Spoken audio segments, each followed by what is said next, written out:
বন্ধুরা, রয় রবীন্দ্র মুক্ত একাডেমিতে তোমাদের সবাইকে স্বাগত জানাই।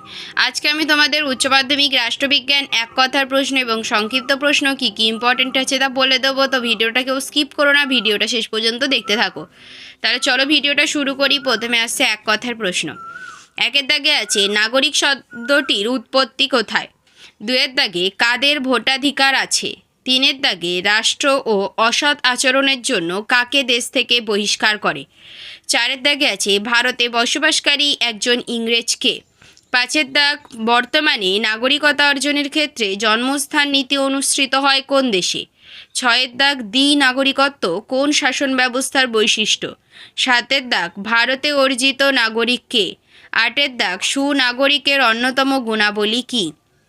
নয়ের দাগ লর্ড ব্রাইস সুনাগরিকের কয়টি গুণের কথা বলেছেন? দশের দাগ ভারতে নাগরিকতা আইন পাশ করে কে? এরপর আছে সংক্ষিপ্ত প্রশ্ন। একের দাগে আছে নাগরিক কথাটির উৎপত্তি হয়েছে কোন দেশ থেকে? দুয়ের দাগ নাগরিকত্ব কাকে বলে?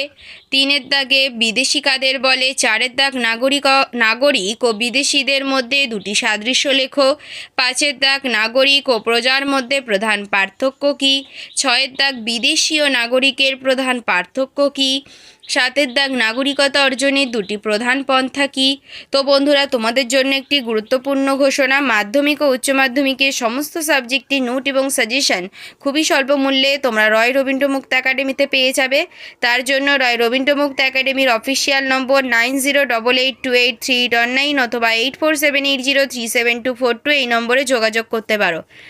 আটের দাগে আছে দ্বৈত নাগরিকতা কাকে বলে? নয়ের দাগ ভারতের নাগরিকতা অর্জনের একটি পদ্ধতি উল্লেখ করো এবং সর্বশেষ দশের দাগ একটি রাষ্ট্রের স্থায়ী বাসিন্দা কে? তো বন্ধুরা, ভিডিওটি যদি ভালো লেগে থাকে তবে অবশ্যই একটা লাইক করে দেবে এবং চ্যানেলটিকে সাবস্ক্রাইব করে রাখবে এবং অবশ্যই কমেন্ট করে জানাবে এরপরে তোমরা আর কি কি ভিডিও চাও এবং তোমাদের বন্ধুদের কাছে একটা শেয়ার করে রাখবে। তো এই ভিডিওটা এই পর্যন্তই, দেখা হচ্ছে পরের আরেকটি ভিডিওতে।